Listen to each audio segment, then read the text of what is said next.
Assalamualaikum warahmatullahi wabarakatuh. Perkenalkan, nama saya Salina Nancy dengan NIM B1B1222046, kelas A, jurusan Manajemen, angkatan 22. Mata kuliah pengantar bisnis dengan Profesor Dr. Nurwati SE MSI sebagai pengampun mata kuliah. Oke, pada video kali ini saya akan mempresentasikan tentang bentuk pemilikan bisnis. Bentuk pemilikan bisnis terbagi menjadi dua, yaitu yang berbentuk badan hukum dan tidak berbadan hukum.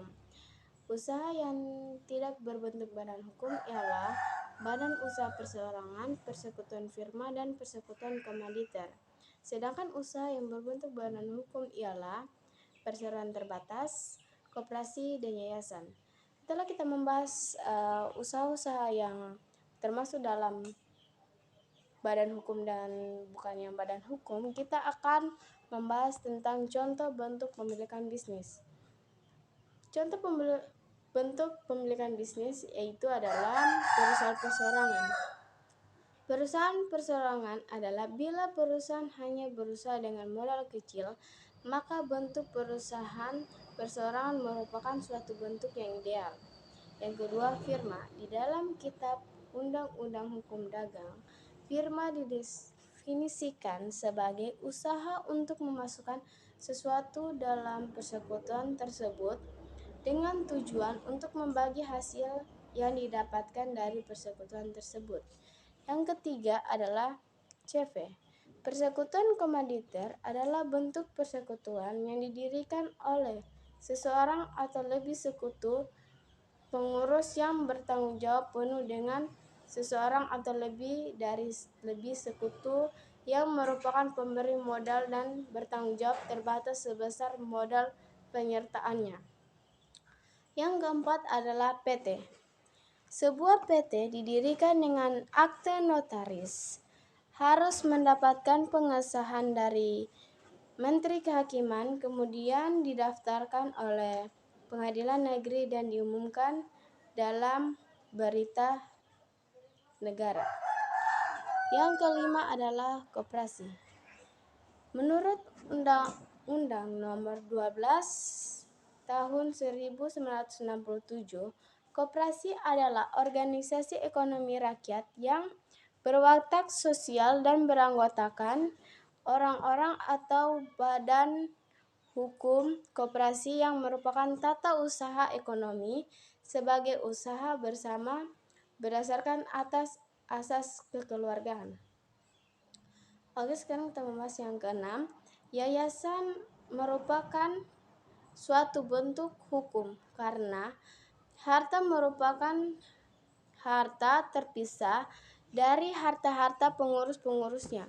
Menurut peradilan dan dari hukum, yayasan adalah suatu badan hukum yang bisa bertindak atas nama sendiri.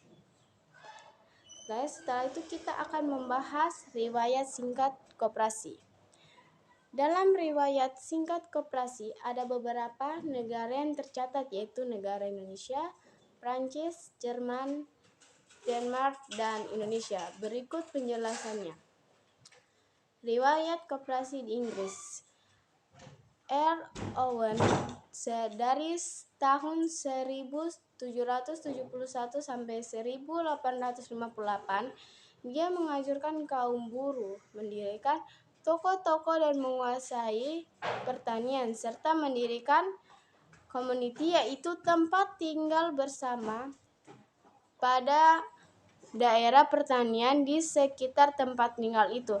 Tetapi anjuran tersebut mengalami kegagalan dikarenakan belum adanya kesadaran dari kaum buruh. Kemudian riwayat koperasi di Prancis. Ide untuk mendirikan koperasi di sini dimulai setelah Revolusi Prancis dan jatuhnya Napoleon tahun 1815. Keadaan rakyat sangat sengsara dan kemudian tambah melarat karena mulai dibangunnya industri guna menyaingi industri Inggris yang sudah maju. Kemudian kita akan membahas tentang riwayat koperasi di Jerman. Seorang yang bernama F. W. Reisweissen, ia adalah wali kota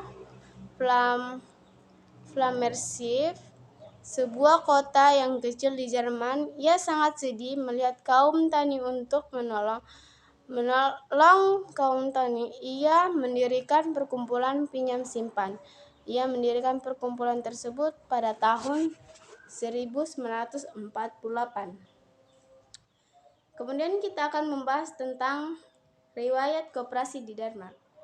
Pada tahun 1870 terdapat kelebihan produksi di Amerika sehingga produksi ini membanjiri Eropa termasuk Denmark. Negara ini merasa terpukul. Hal ini menyebabkan orang-orang Denmark merubah usahanya besar-besaran ke arah peternakan. Pada tahun 1933 terdapat 8.000 koperasi di Denmark. 5.000 diantaranya adalah koperasi pertanian dan peternakan. Kemudian kita akan membahas tentang riwayat koperasi di Indonesia. Riwayat berdirinya koperasi Indonesia dimulai oleh Raden Aris Wiryatmajaya, seorang pati di Purwokerto. Tahun 1896 didirikannya Bank Penolong dan Tabungan, bertujuan untuk menolong pegawai dari cengkraman lintah darat. Bank tersebut juga terkenal sebagai Bank Priayi karena usahanya tersebut dalam lingkungan khusus pegawai negeri saja. Kemudian kita akan membahas beberapa usaha yang dikendalikan oleh pemerintah. Contohnya seperti BUMN.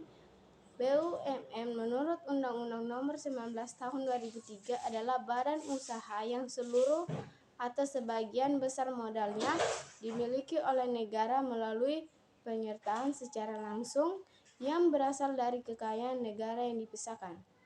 Tujuan dari BUMN adalah untuk menciptakan lapangan kerja, pengembangan daerah, merintis sektor yang belum dimasuki swasta menjadikan fasilitas publik.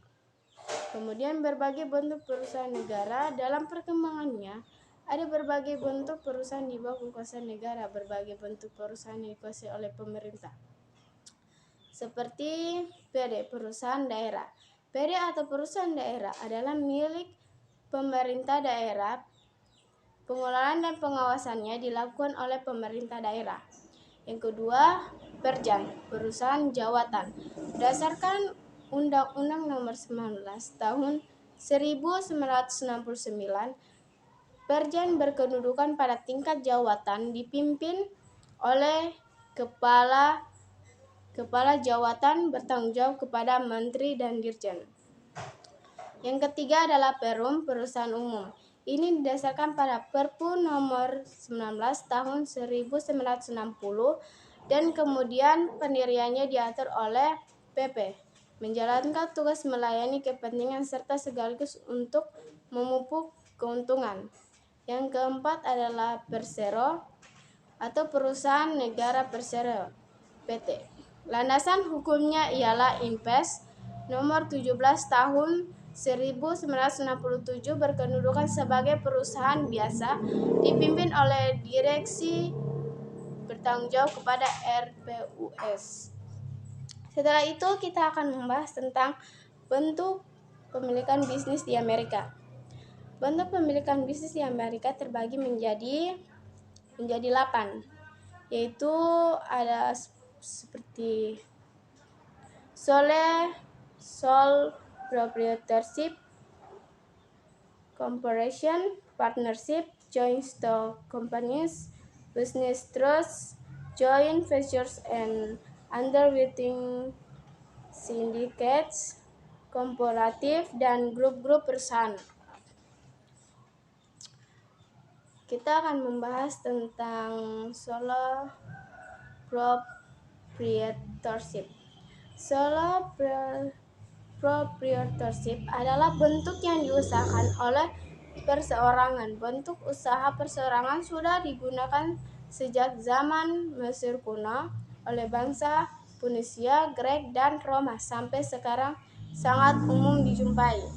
Setelah itu kita akan membahas tentang partnership. Definisi partnership adalah an association of two or more persons to carry and as co-owners of a business to profit. Artinya, partnership ialah suatu asosiasi atau persekutuan dua orang atau lebih untuk menjalankan suatu usaha mencari keuntungan. Ketiga, comparison. Comparison ialah an association of individuals united for some common purpose and permit by law to use a common name and to check its member without dissolution of the association.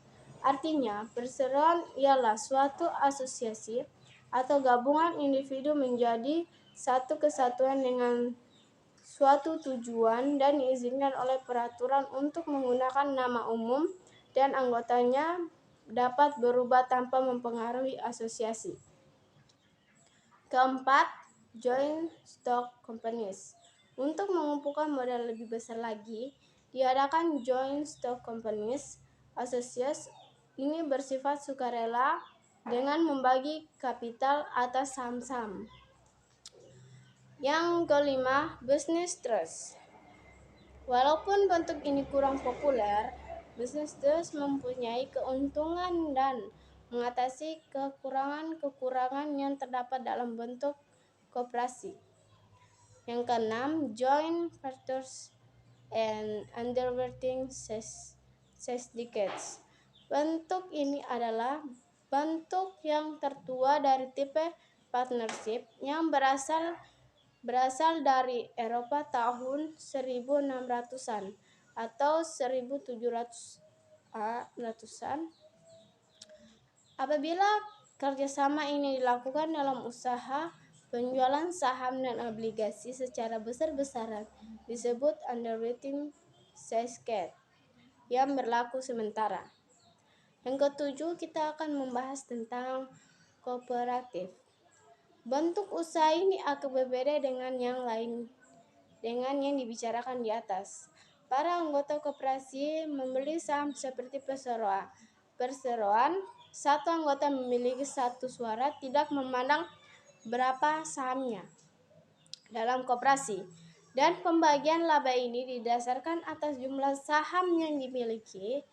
Motif utama ia untuk memenuhi kebutuhan anggota dengan harga yang murah. Yang ke-8, grup-grup perusahaan.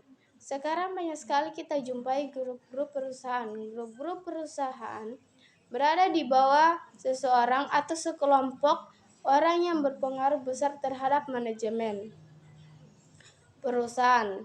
Komoditi yang menjadi andalan bisnisnya bermacam-macam. Ada komoditi yang saling berhubungan, integrasi dari industri hulu sampai ke industri hilir, seperti perusahaan pabrik dengan industri yang memproduksi mie. Oke, mungkin cukup sampai di situ saja presentasi dari saya. Jika ada kekurangan mohon dimaafkan. Assalamualaikum warahmatullahi wabarakatuh.